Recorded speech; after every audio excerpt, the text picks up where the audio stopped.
Right. So welcome back to the session. The topic is fluid dynamics, part 2. That is a principle of continuity. So it is defined as the law of conservation of mass in fluid dynamics. So law of conservation of mass means whatever the mass entering into the pipe is must be equal to the same mass comes out through the pipe. Okay. So please remember. Now coming to the diagram. So this is the non-uniform tube, which means it contains two different area of cross sections where A1 and A2 are called area of cross sections. Okay. Now there is a fluid which is flowing inside the tube like this. Okay. So V1 is the velocity of the fluid entering into the pipe, and V2 is the velocity of the fluid comes out through the pipe. Okay.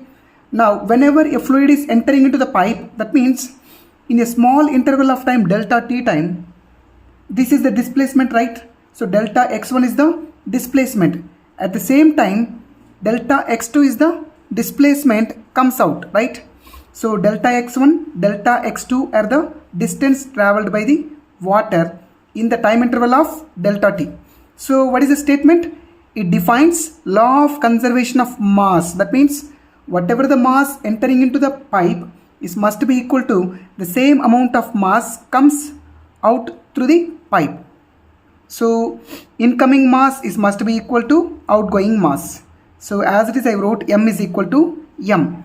What is the density formula? Density rho is equal to mass by volume. From this, mass is equal to density into volume, right?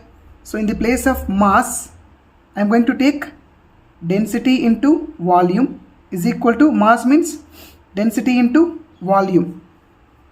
Okay. So density as it is, I am taking rho. This volume I am going to split into two parts. One is area into length.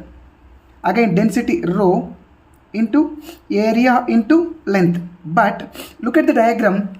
Here area of cross section is A1. So instead of A, I am taking A1. And here area of cross section is A2. So instead of A, A2. Okay. So what is the length here? Length is nothing but displacement or distance covered by the water, right? So rho into area 1 into length means delta x1 is equal to rho into A2 into delta x2. So this is the displacement covered by the water in the time interval delta t.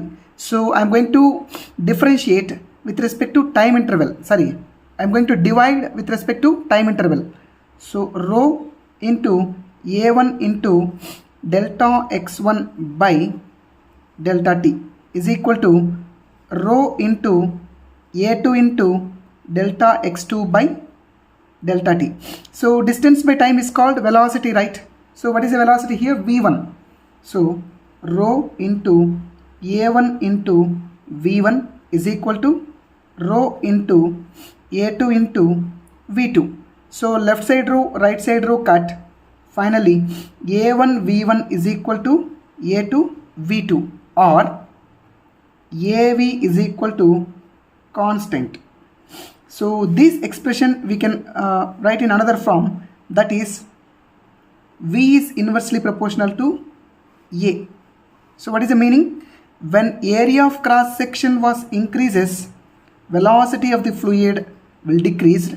When area of cross section decreases, velocity of the fluid is maximum. That means at larger area of cross section, velocity will be minimum, and in smaller area of cross section, velocity will be maximum. So that is the reason whatever the mass entering into this same time, the same amount of mass comes out. Okay. So I hope you understand. Thank you.